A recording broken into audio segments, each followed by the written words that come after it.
Ya, sahabat Mega Suara, kawan Kota Perak juga Sanak Kadang Kulon Progo, masih bersama Info Gunadarma yang disiarkan langsung di 7 stasiun Mega Suara Network di Mega Suara Bogor, Sukabumi, Serang, Kuningan, Indramayu, Kulon Progo dan Kota Perak, Yogyakarta, bersama narasumber kita Dr. Aris Muslim Eskom MM sebagai Kepala Bagian dan Pelaporan Data Akademik Universitas Gunadarma. Dan tadi menarik bahwa ternyata sahabat Mega Suara, saya juga baru terbuka wawasan saya bahwa data akademik ini sangat penting untuk implementasi ke depan bagi mahasiswa, dosen maupun institusi sendiri. Begitu Pak Aris ya. Ini mungkin bisa dijelaskan kembali nih. Saya tadi coba cari-cari di PD Dikti dan ternyata datanya sangat detail. Di sini juga saya coba introduce dulu ya. Ada rasio dosen dan mahasiswa ini di Gunadarma ini 1420 dosen dengan mahasiswanya 40.417. Terus juga jumlah bidang ilmu, jumlah fakultas, jumlah prodi dan lain-lain termasuk akreditasi dan sebagainya dari masing-masing program studi ya. Ini menarik nih Pak Aris.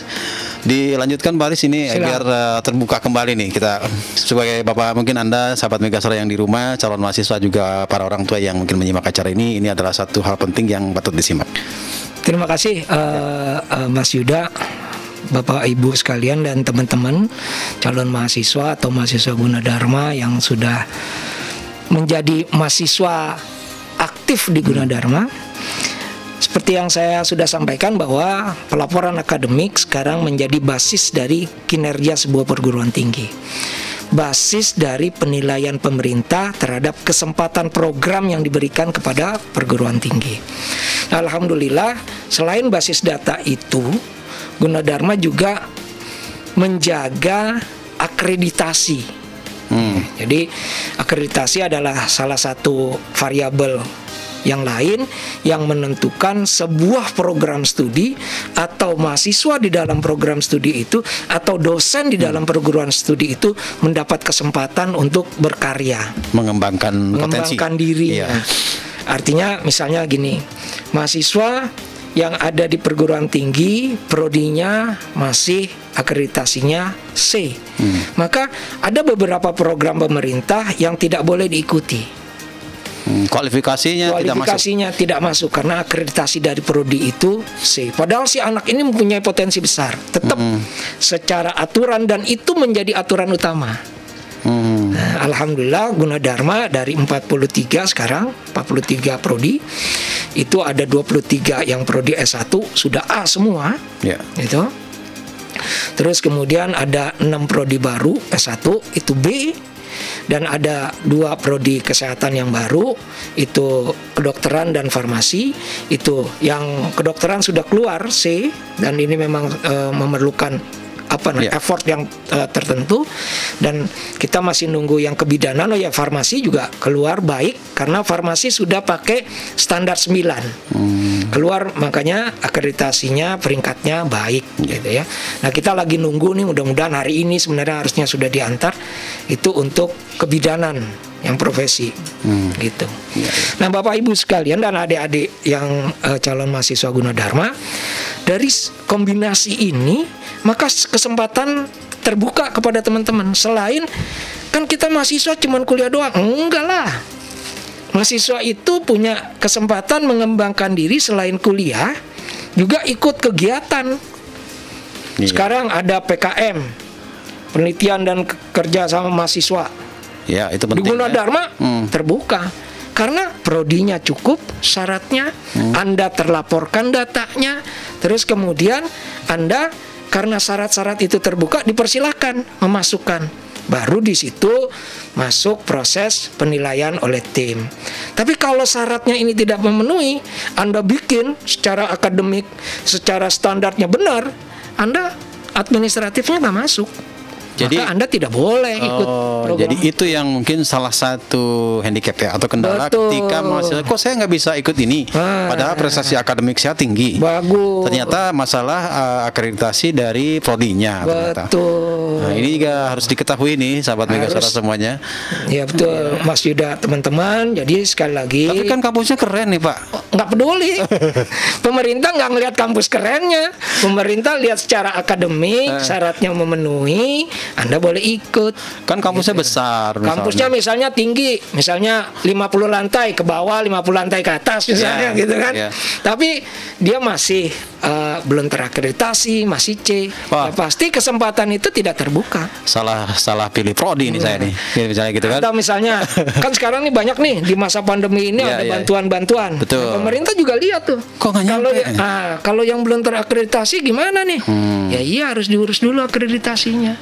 Nah, alhamdulillah Gunadarma pokoknya silakan Anda ikut. Ada bantuan ini bisa, ada bantuan itu bisa dan beasiswa itu banyak terbuka, baik dari pemerintah daerah, baik dari perusahaan, baik dari Kemendikbud yang sekarang dulu Kemenristek gitu ya. Dan banyak itu. Dan alhamdulillah kita semua peluang itu dipersilakan, tinggal kitanya nih mahasiswa yang menyambut. Secara itu dari mahasiswa ya. Secara administratif Gunadarma memang sudah tertib sekali ini, sudah tercatat. Walaupun ada beberapa data yang memang masih menunggu ya, menunggu update terbaru nih. Tapi yang jelas ini sudah terakomodir datanya sehingga validitas data yang dicek nanti akan sama gitu ya. Betul. Dan akan klop datanya. Mas Yuda udah lagi lihat-lihat nih. Dan ini dibuka untuk publik, Bapak Ibu sekalian. Jadi Bapak Ibu, adik-adik, calon mahasiswa, silahkan lihat dulu, jangan salah pilih. Kalau istilah umumnya jangan beli kucing dalam karung, atau jangan beli gajah dalam karung, kan nggak muat gitu ya. Nah itu silahkan lihat. Itu silakan lihat di situsnya. Ada di situsnya PDDikti, Anda bisa lihat situsnya di Ban PT, Anda bisa lihat di DPRM ya untuk penelitian, silakan. Alhamdulillah banyak akses ya. Nah, itu dia. Sekarang tuh sudah banyak akses, jadi tidak ada alasan untuk buta informasi ya. Betul. Baik, ini juga ada beberapa info di sini ya, termasuk tadi data mahasiswa juga ada ya di sini. Dan ternyata di PDDikti juga tinggal searching aja Gunadarma, di situ akan muncul di PDDikti.kemendikbud.go.id. Nah ini ketik aja di situ searching Gunadarma, akan keluar data semua secara statistik datanya ya. Betul. Dan ini data dari Pak Aris, timnya Pak Aris nih.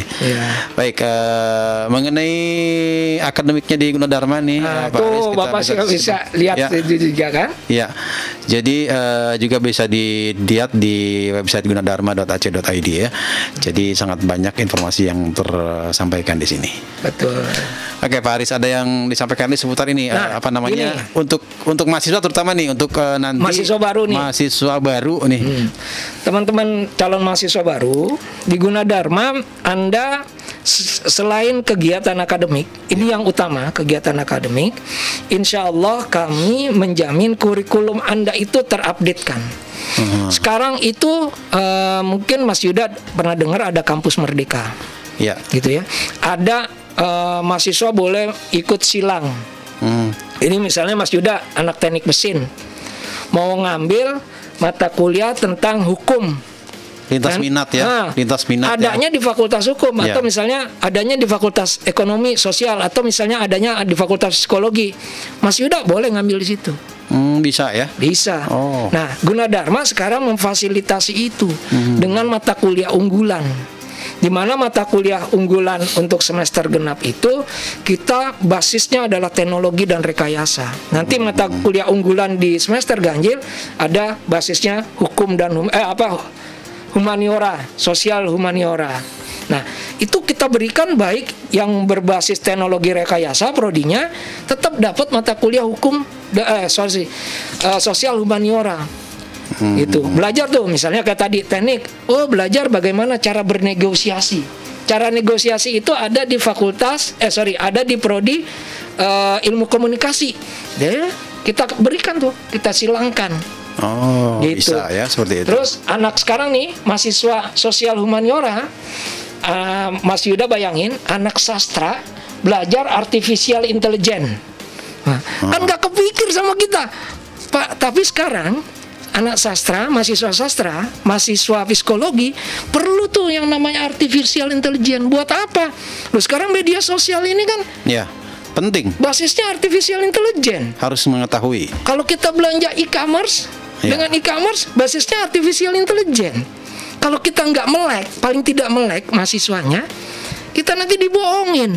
Walaupun dia ahli di bidang psikologi, walaupun dia ahli di bidang kesastraan, tapi kalau dia tidak mulai melek teknologi, makanya Gunadarma memberikan mata kuliah unggulan namanya, dan itu diwajibkan untuk mereka mengambil mata kuliah itu. Sehingga kurikulum kita itu paling tidak setiap 4 tahun sekali, atau paling tidak setiap 2 tahun sekali, itu kontennya itu harus diperbaharui. Ada pertemuan tuh antar dosen dari sebuah prodi untuk mengupdate kontennya. Mungkin namanya sama, tapi kontennya harus diupdate. Mata kuliah unggulan namanya ya? Iya, mata kuliah. Nah, itu mekanismenya gimana nih, Dok, Pak? Nanti. Jadi si mahasiswa akan diberikan bersama-sama tuh lintas tadi. Oh iya. Jadi semua semua prodi kayak dibikin sebuah pertemuan bersama. Kayak kuliah umum gitu ya? Nah, kayak kuliah umum. Cuman kuliah umumnya selama 14 pertemuan satu semester. Oh iya. Dan mereka harus ikut. Nah, ini lagi nih. Berarti ada add value ya, dan ada nilai tambahnya. Nah, ada lagi nih Mas Yuda, satu lagi.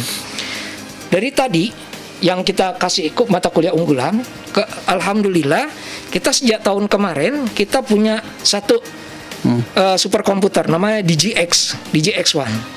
Itu tahun kemarin tuh belinya, udah dipakai. Tapi yang pakai baru mahasiswa S3, dosen-dosennya.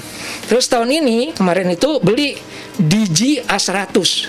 Kalau kemarin 5 pentaflop kecepatannya tuh, sekarang dia 20 sampai 60 pentaflop kecepatannya nih. Berarti udah sekian kali lipat dari yang sebelumnya. Kali lipat. Nah, itu sekarang dengan mata kuliah unggulan, penggunaan dua superkomputer ini kita distribusikan ke mahasiswa. Ayo pakai nih praktikum semua. Ini udah mulai nih. Mulai tanggal 8 kemarin. Alhamdulillah, mantap ya. Kebetulan saya mulai dari awal ikutan tuh. Oh, ini ayo gini. Nah, semua mereka akan cobain tuh dan bekerja di mesin itu. Kerjanya dalam simultan, rame-rame masuk bersamaan.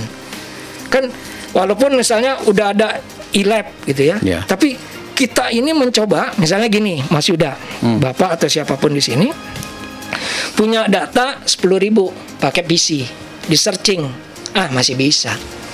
Tapi punya data 100 juta, suruh searching tuh mesin ini, mogok PC, nggak mogok Mas, meleduk dia, panas, hancur ya.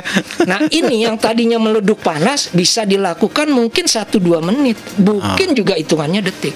Nah, itu dia yang mau kita ajarkan, mau kita distribusikan ke mahasiswa. Yuk, Anda rasain nih kerja di mesin yang superkomputer ini. Jangan salah Mas, DGA100 itu di Indonesia baru 2 ya. Satu Gunadarma punya, satu Telkom yang punya. Kalau di DGX1 itu 6 perguruan tinggi yang punya. Ada UI, ada Gunadarma, ada ITB, ada Gajah Mada, 2 lagi saya lupa. Berarti fasilitasnya sudah siap itu ya. Nah, ini kita mau supaya, kalau tadi kan mahasiswa S2, S3 yang pakai sama dosen. Sekarang dari mahasiswa D3, S1, ayo pakai. Nah, cobain nih.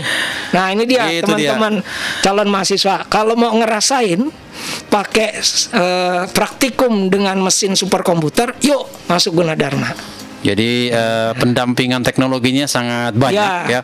Termasuk tadi yang Pak kelas unggulan dan sebagainya. Mata kuliah unggulan dan sebagainya itu juga akan tentunya menambah nilai lagi. Betul. Nilai tambah dari mata kuliah yang Anda ambil ya. Betul. Menarik sekali ini Pak Aris, banyak sekali yang masih ingin saya tanyakan nanti. Mungkin kita masih akan ada waktu lagi. Kita masih punya waktu sampai jam 10 nanti dan kita akan break dulu. Setelah ini kita kembali di Info Gunadarma.